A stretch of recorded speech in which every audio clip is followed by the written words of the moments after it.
Welcome to Not Milk Never Milk. Subscribe if you're lactose intolerant. In this video, I will explain how to get Kraken Aura in Aura Craft, only ways. Begin by checking your quest log and inventory for the Kraken Sigil item, then head to the Abyssal Shrine and activate the sigil at the altar to trigger the ritual unlocking the aura, keeping an eye on your energy meter and saving before activation to avoid loss if interrupted.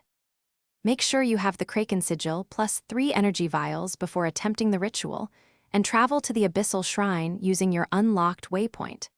Clear nearby mobs and set a camp to avoid interruptions during the activation sequence.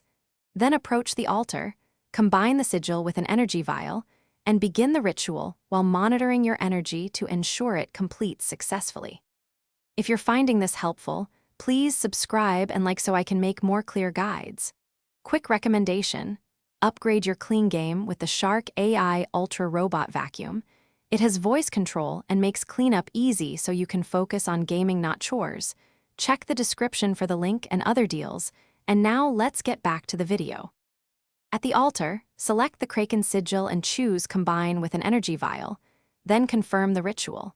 Immediately prepare to defend the shrine from waves of guardians for the ritual duration. Reposition to maintain line of sight and avoid knockback effects. Watch your health and use potions as needed. And when the ritual finishes, you will receive a notification that the Kraken Aura has been successfully bound to your character. Thanks for watching. If this was helpful, leave a like and consider subscribing. See you next time.